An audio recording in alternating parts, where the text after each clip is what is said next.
नमस्कार मित्रों, स्वागत है आप सभी का आपके संकल्प संस्कृत सफलता के यूट्यूब चैनल में। मित्रों, आज मैं आप सभी के लिए 1994 से लेके 2018 तक के नेट विषय के साहित्य के कुछ प्रश्न लाई हूँ, जो कि इस प्रकार हैं। शुरू करते हैं। हमारा पहला प्रश्न है, सहसा विदित धीत न क्रियामव्येकः परम पदाम पद।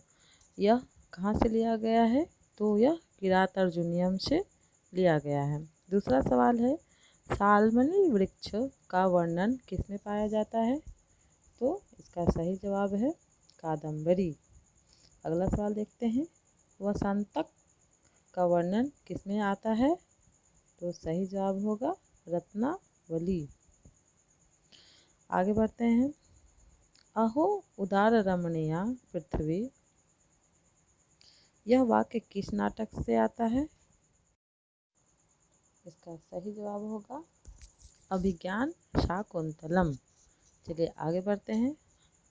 अगला सवाल हम देखते हैं, अज विलाप किसमें है? अज का विलाप कहाँ वर्णित है? तो रघुवंशम। जी बिल्कुल। आगे बढ़ते हैं, ऋषिणाम पुनराद्यानाम वाचम अर्थो अनुधावती, इस सूक्ति से युक्त रचना कौन सी है? तो इस सूक्ति से युक्त रचना है हमारा उत्तर राम चरितम। जी बिल्कुल। चलिए आगे बढ़ते हैं हम अपने अगले सवाल की ओर। अगला सवाल है, सकार किस रचना में है? सकार का वर्णन किस रचना में किया गया है? तो इसका सही जवाब होगा मृक्ष कटिकम। जी चलिए अगले प्रश्न की ओर बढ़ते हैं। हमारा अगला प्रश्न है, यह प्रहसन है। कौन सा प्रहसन है? तो मत विलास। जी मत विलास एक प्रहसन है। आगे बढ़ते हैं, इनमें से कौन सा महाकाव्य नहीं है? तो निम्नलिखित में से हर्षचरित एक महाकाव्य नहीं। आगे बढ़ते हैं हम, यांचा मोघा वनम अधिगुणे नामध्य लब्ध कामः, यह सूक्ति किसकी है?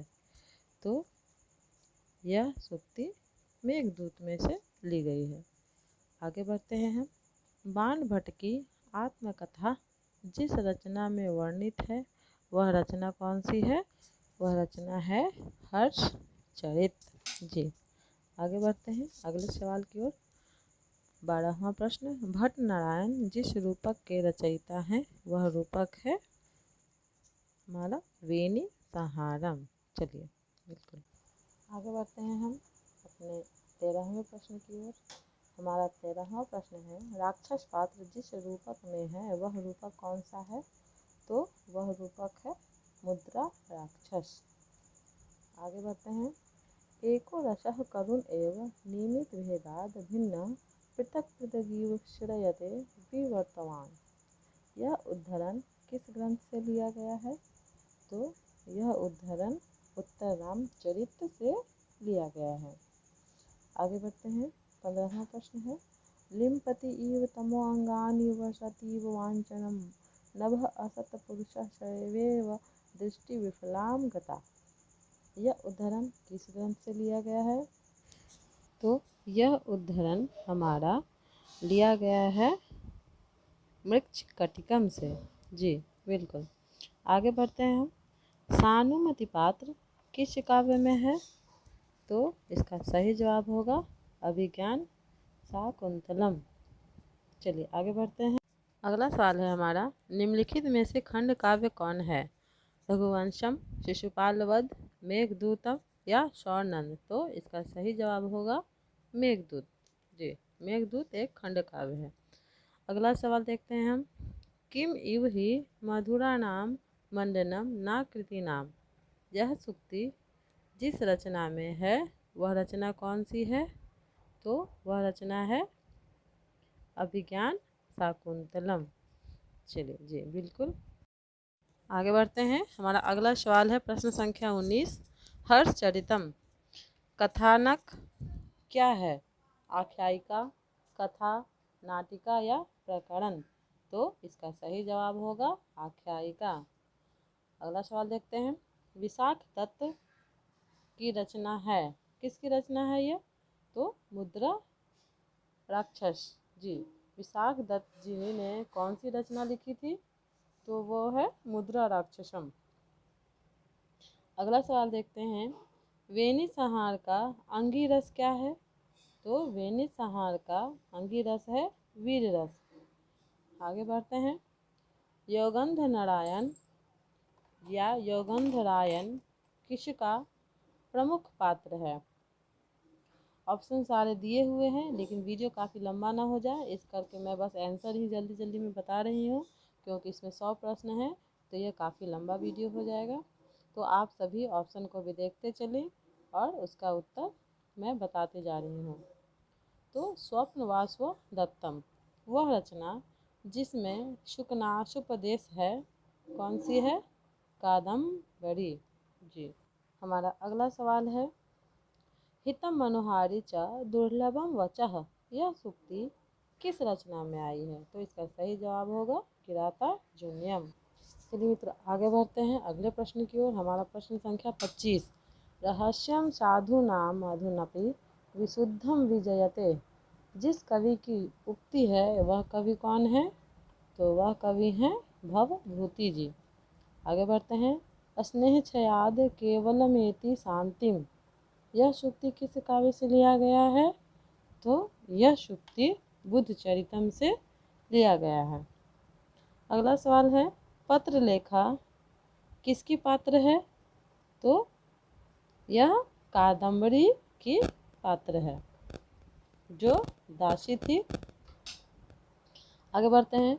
किस काव्य में एक पात्र के 5 रूप हैं? तो इसका सही जवाब होगा नैषधीय चरित जी। अभिसारिकाओं या वैश्याओं का वर्णन किसमें मिलता है? तो ऑप्शन आपके पास यहाँ 4 दिए हुए हैं, पर मैं जवाब बता देती हूँ जल्दी से। मृक्ष कटिकम। आगे बढ़ते हैं। किस रूपक में रथ परिवर्तन से कथानक आगे बढ़ता है? तो इसका सही जवाब होगा हमारा, आप चारों ऑप्शन देख लीजिएगा, परंतु उसमें हमारा सही जवाब होगा मृक्ष कटिकम जी। चलिए आगे बढ़ते हैं मित्रों अपने अगले सवाल की ओर, जो कि इस प्रकार है। प्रश्न संख्या 31। उपमा, अर्थ गौरव और पद लालित्य ये तीनों गुण किस महाकाव्य में हैं? तो इसका सही जवाब होगा शिशुपाल वध। आगे देखते हैं। अगला प्रश्न है। राजनीति पशपसा किस काव्य से है? तो इसका सही जवाब होगा शिशुपाल वध। चलिए मित्रों आगे बढ़ते हैं। अगला सवाल हम देखते हैं। हमारा अगला सवाल है। बुद्ध चरित महाकाव्य क्या रचयिता कौन है? तो बुद्ध चरित महाकाव्य के रचयिता श्री अश्वघोष जी हैं। आगे बढ़ते हैं। महाभारत पर आधारित महाकाव्य कौन है? निम्नलिखित में से ऑप्शन देख लीजिएगा आप लोग। इसका सही जवाब होगा शिशुपाल वध। आगे बढ़ते हैं मित्रों 35वें प्रश्न की ओर। हमारा 35वां प्रश्न है।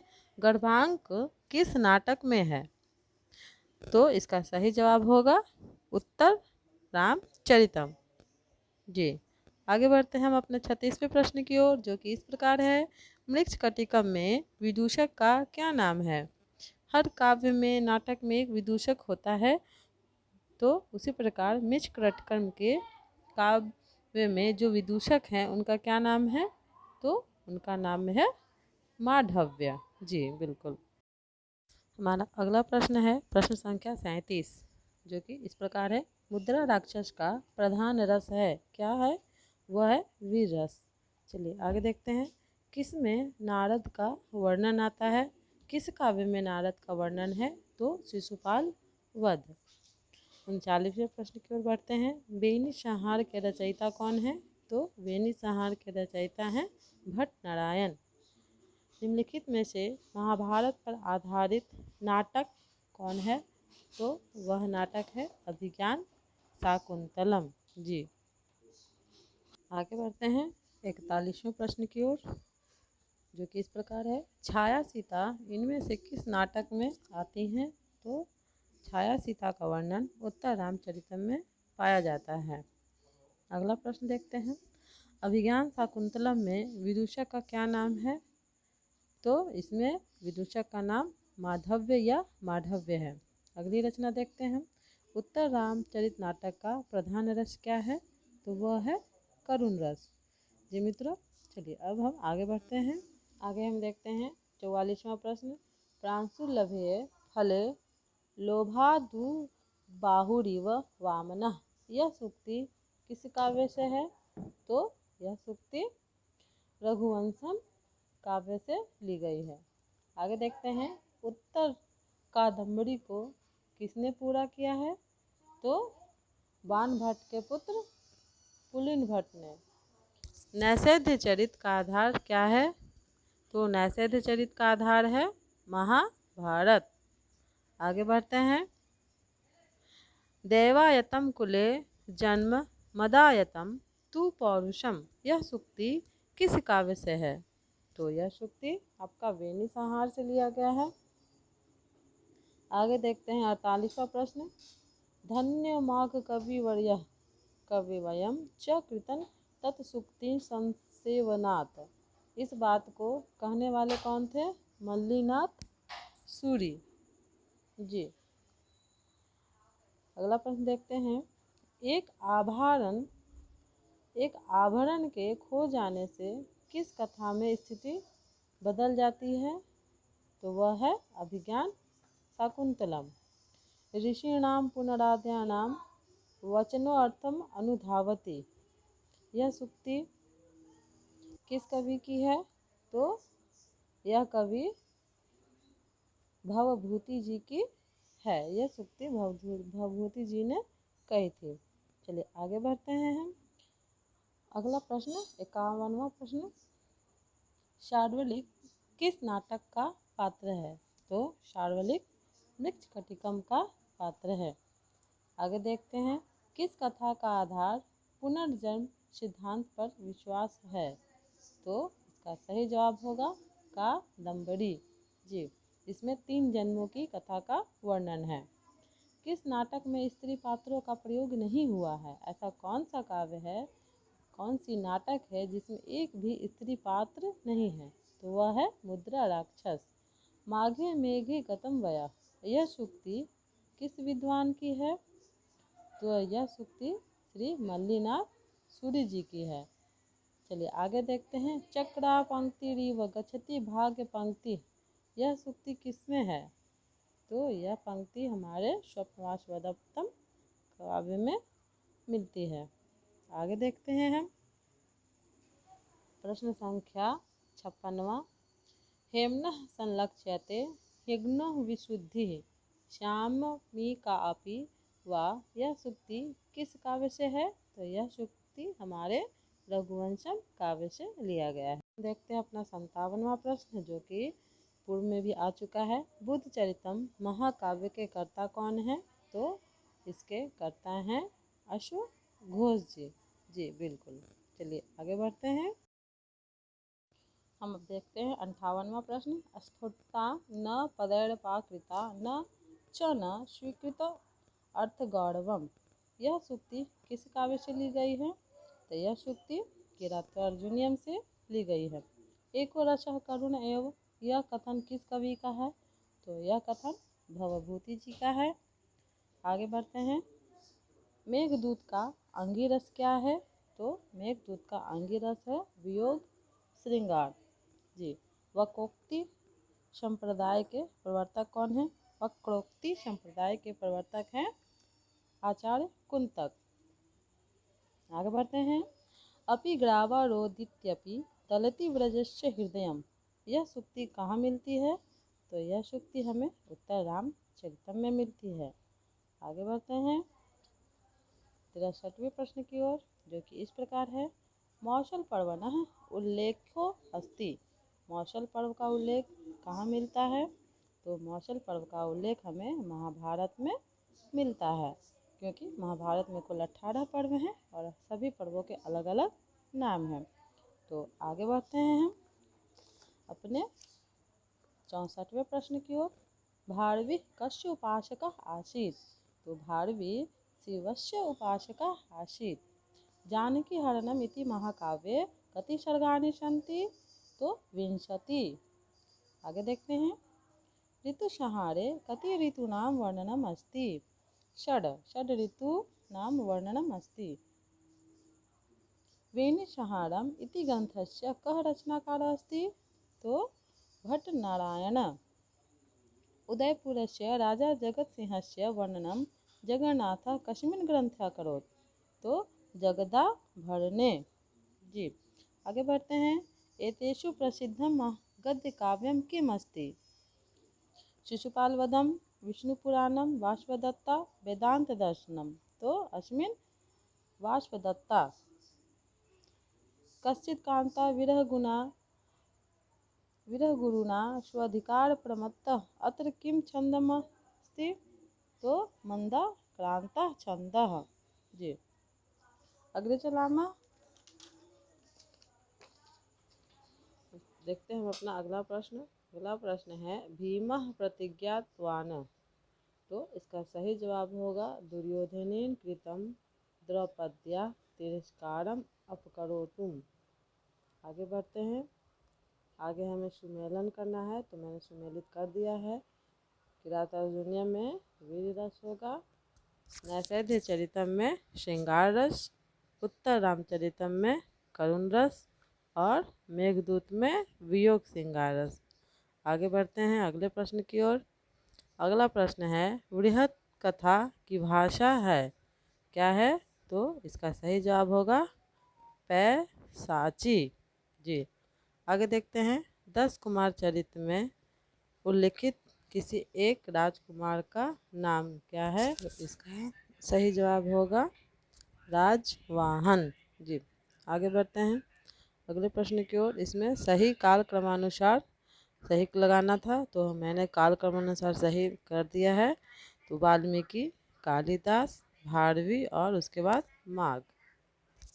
आगे बढ़ते हैं। अगला प्रश्न है कालिदास विरचित मालविका अग्निमित्रम नाटक में उदयन की द्वितीय पत्नी कौन है? तो इसका सही जवाब होगा इरावती। प्रश्न देखते हैं हम। उत्प्रेक्षा अलंकार में समर्थ कवि कौन है? तो श्री हर्ष। इंदुमती किस महाकाव्य की पात्र है? तो इंदुमती रघुवंश महाकाव्य की पात्र है। बृहत कथा आधारित ग्रंथ कौन सा है? तो बृहत कथा आधारित ग्रंथ है 10 कुमार चरितम। आगे देखते हैं। 10 अंकों का रूपक कौन है? तो मृच्छकटिकम।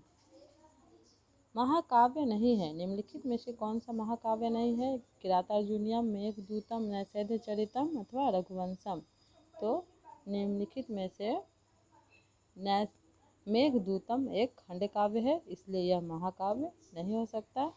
आगे बढ़ते हैं। उत्तर रामचरित नाटक की क्या विशेषता है? गर्भांक योजना, छाया सीता का प्रयोग, विदूषक विहीन रचना या सभी। तो इसका सही जवाब होगा सभी। चलिए आगे बढ़ते हैं। हम देखते हैं मुद्रा राक्षस क्या है?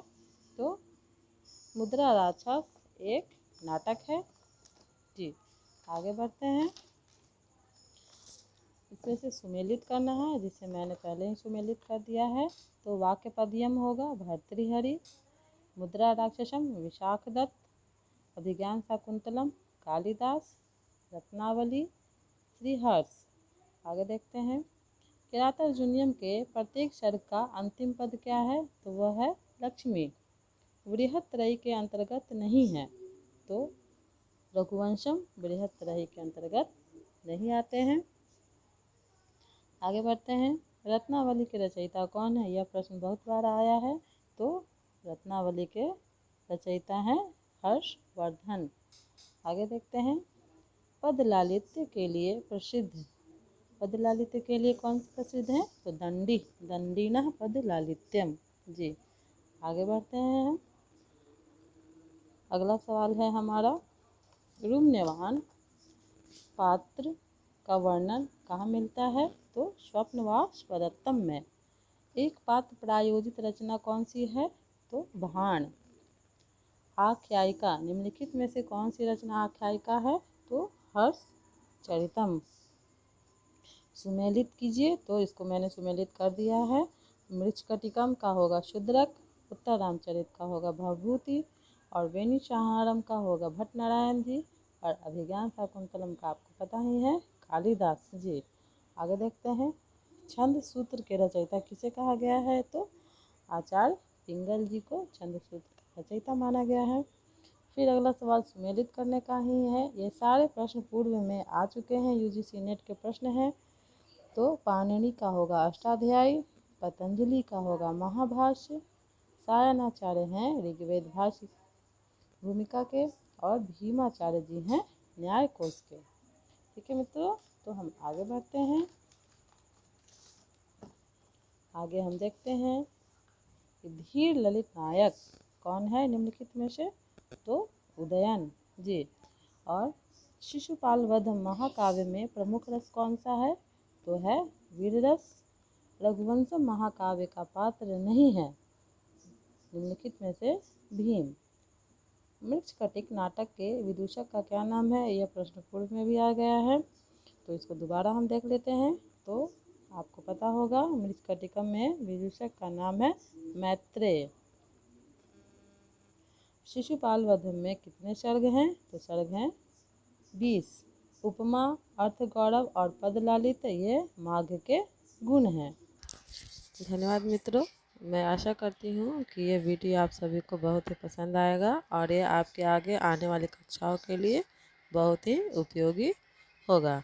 तो आज बस इतना ही, फिर मैं अगले वीडियो में 100 प्रश्न और लेके आऊँगी। तब तक के लिए आप इसे लाइक सब्सक्राइब ज़रूर कर दें, और आप सभी का बहुत बहुत धन्यवाद। आपका दिन शुभ हो।